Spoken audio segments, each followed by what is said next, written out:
Baba na tayo, baba na tayo.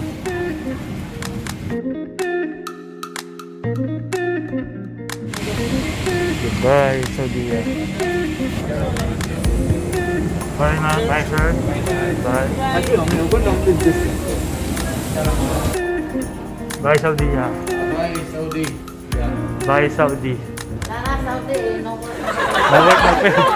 So, we arrived here at NAIA International Airport at around 2:10 in the afternoon here. And you can see ang ating mga kababayan, diba?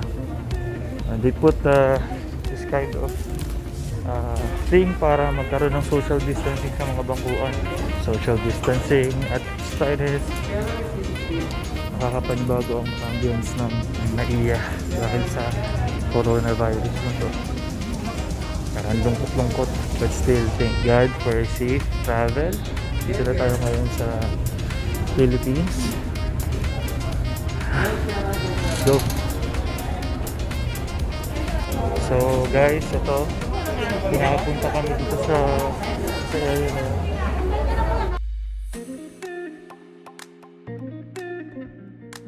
So after natin na lumapag dito, pupunta kami doon sa area na yun.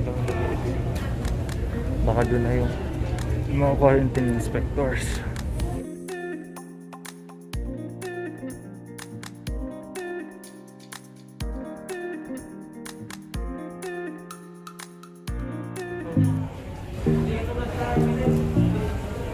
After this, swabbing pa.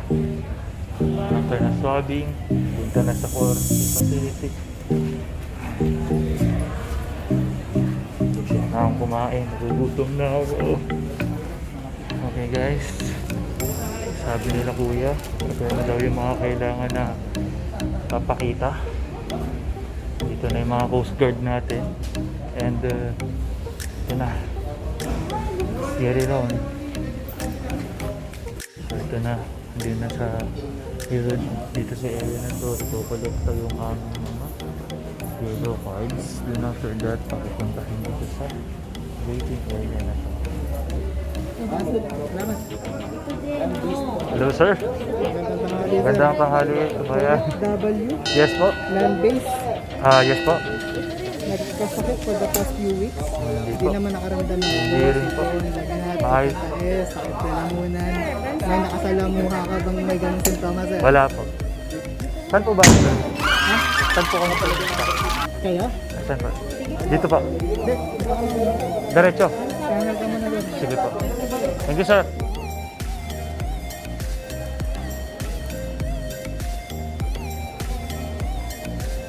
Ayan ha. Okay naman tayo sa scanning. So yun guys. Tapos na tayo mag-scan doon. Sa area na yun. Now ito. Kailangan na tayo papunta doon sa gate natin. Again, welcome po pala yung mga OFW natin na bayani ng ating bansa na bagong aboard dito sa Pilipinas, sa NAIA Terminal 1. And ang process po natin, first, nasa gate, ano po kayo? Gate 15, tapos later you will proceed to either gate 1 or gate 16. Sa gate 1 and gate 16, nandun po yung ating verification officers. Yung verification officers, yung may mga laptop. So, you need to present your QR code. Sino po bang may mga QR code na dito? Yan. Yung QR code, yun yung i-present nyo sa verification officer.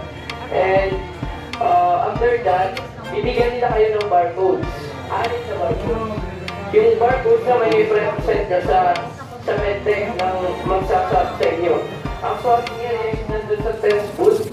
Makikita nyo malapit sa gate 1. Then, after that swabbing, we will proceed to immigration to luggage area to get your luggage. Next is lobby. Sa lobby, makikita nyo doon may mga help desk. Yung help desk, depende yan kung ikaw ay land-based OFW, sea-based OFW, or non-OFW. Yung po kasing sa land-based na OFW, shoulder siya ni OWA lahat ng expenses ninyo from transportation, yung food ninyo, and yung quarantine facility o yung hotel. Libre po siya ni OWA. Yung naman sa mga sea-based, sa loob naman ni managing agency yung inyong expenses. Yung mga tourist is, shoulder niyo po yung mga expenses. Ito po, yung swab test natin mamaya is, libre po yun o mandatory kasi, mandatory lahat. Even non-OFW is, kailangan i-swab test and wala pong bayad yun. After nasa quarantine facility na po kayo, you need to wait for 3 to 5 days regarding your results sa swab testing. In 3 to 5 days, you will receive, or 7 days, you will receive text or email regarding your negative results sa COVID. Yung nilagay niyong contact number and email address dyan sa ECIF registration ninyo is active and tama. Kasi doon din nila i-send yung certificate ng negative result ninyo. And pag may result na kayo, please notify yung personnel na nandun sa hotel kasi para ma-schedule na kayo kung saan man lugar kayo dadalhin at kung kailan. For mga taga-Luzon, dadalhin muna kayo sa PTEX sa Paranaque. Yung mga Mindanao and taga-Visayas, you may travel by sea or by air. By sea, bird, ihatid kayo sa Pier 15 North Harbor, Manila. By air, you will be transferred to NAIA Terminal 2. Then after that, ihatid na kayo sa sarili-sarili ninyong probinsya. We arrived here at around 2 o'clock. But still, ngayon anong oras na? Alas 4 na. 4:30 to be exact. 2.5 hours na kami rito and hindi pa rin kami sa swab. Ang sabi ng Coast Guard, yung mga kasamahan, yung mga nauna daw na flights, yung pinaprioritize. So kami, bago kami pumunta pala rito, may isa pang flight ng mga Pilipino din na ayun, may nagreklamo na isa doon. Gutom na gutom.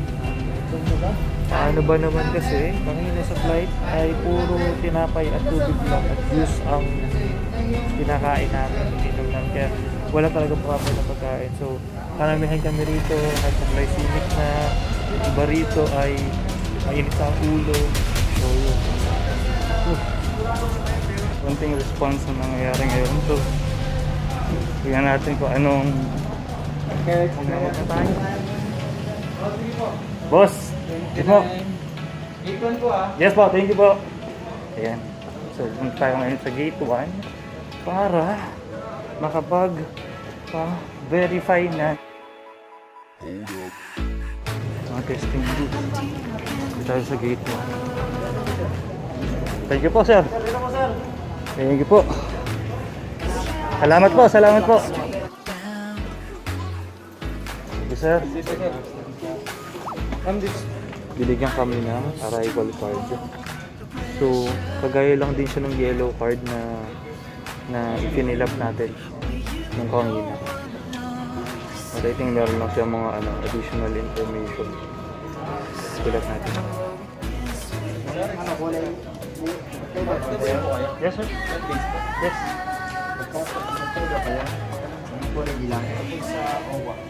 So, aside dito sa arrival card ng Bureau of Immigration, nagbigay sila ng form under na OWA naman daw ang nanghihingi ng mga information na to. So, mostly regarding sa mga personal details.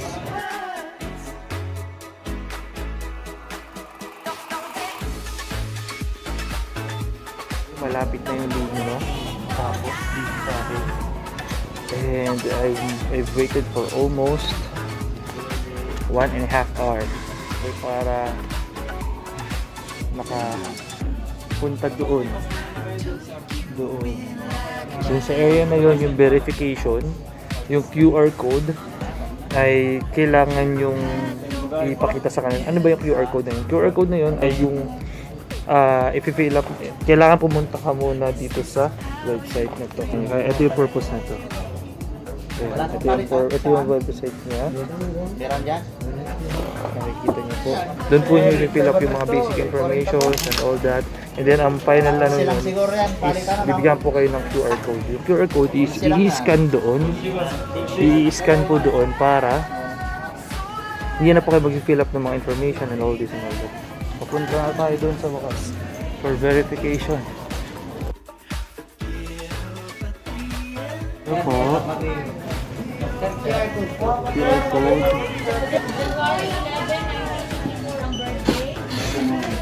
Okay na po?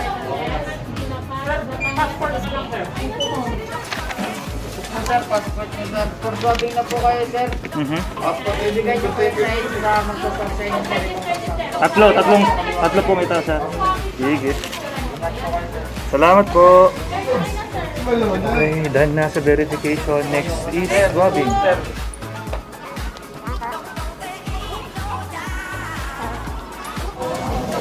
Dito na tayo ngayon sa swabbing booth. Hello, Plaza. Yan na po.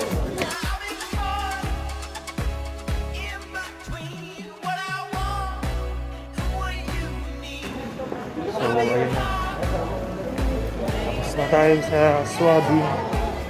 Initial paringgal, sa ora paringgal swabbing yung ginawa sa akin. Pinadaan sa ilong, pinadaan sa ngalangala. Medyo nakakaiyak. Ano lang makakita yung result. Thank you po. So yung isang way daw para malaman din yung result, una is yung isi-send sa iyo ng Red Cross via Gmail. Pangalawa is pwede natin daw tingnan through Philippine Coast Guard page sa Facebook. So tandaan nyo, Coast Guard, Red Cross. So nandito na ako sa immigration. Passport na may barcode na kailangan, saka itong arrival card. So papatayin ko muna yung camera dahil nandito tayo sa immigration, ha? So guys, ito na, tapos na tayo sa immigration. Papunta na tayo sa pagkuha ng mga baggage, mga bagahe ko.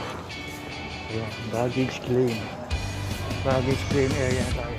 Nakompleto ko na yung dalawang maleta ko. Let's go to the lobby area na. Sulo ko mga So ito yung mga kasamahan ko. Riyadh boys. Oh, success. We're here na. Ayan na ang Riyadh boys. Pinas na. It's Neo. After so many challenges. Just the Lord. So ito na. Dito na kami ngayon. Yung barcode daw na nasa likod ng passport namin, yun yung PCG barcode na i-fill up namin dun sa OVO form. So ito, dito na ako sa line mag-fill up para nakapwesto na. So yun na, kompleto na yung OVO form natin. Kasi ito, isasubmit yan doon yan sa office na yan. Diyan tayo magbibigay ng form, and then afterwards hopefully may food na, kasi mataka na yung hyperacidity ko dahil puro tinapay lang ang kinain namin ng gutom na gutom. Oh, what is? The form, please. Thank you po. Yes Okay, po. next, get your food, get your luggage, Yes po. get out. Thank you po. Thank you po. Ayun na. Tapos na. Check-in daw namin ay Crowne Plaza Hotel. Kukuha na ako ng food and drinks. And makakakain na. So, wakas. Kakain na tayo. Bago kumain, hand hygiene. So, gaya ng sinabi, yung accommodation, yung swabbing, lahat ng mga freebies na yun is para sa mga FW. OWA registered ka man or hindi. So now done with this, let's eat. Itong ulam namin ay ito, tapa, french fries with kanin. Malamig na pero so kumukulo ang tiyan. Sarap na to. Much later. Ito na, ito tayo sa loob ng bus. Hindi namin kayo inaasahan na Dadating po dadating kayo. kayo ngayon. Wala naka-detail sa NAIA. Ah, ganun. Special flight, isa pa. Nagulat pala kayo sa pagdating na. Nagulat talaga kami. Hindi na kayo ma'am, pagka may certificate tayo pag-uwi nyo, pwede na kayo mag-group pass doon. Ay, nanalo na. Negative na tayo, di ba, sir? Kaway-kaway ko niya. Ayun. Mama, hi sa vlog. Kaway-kaway. Tumawi ako sa bracket, pinuha ko nga yung isa. Sala din. We're on our way sa aming hotel destination. So the quarantine facility is the Crowne Plaza Hotel in Ortigas. We're here na sa Crowne Plaza Hotel. Hello guys. Ngayon pa lang kami nakababa ng bus and then dito na yung aking key card with the room number. Tara na, masok na tayo.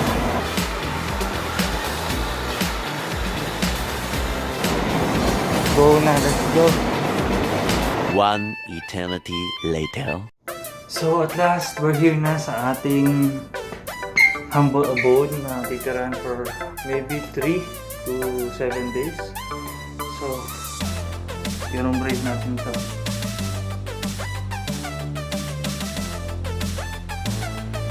So first of all, kung gusto kong tignan ay ang banyo.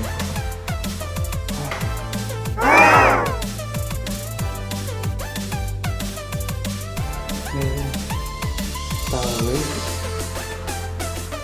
May bathtub.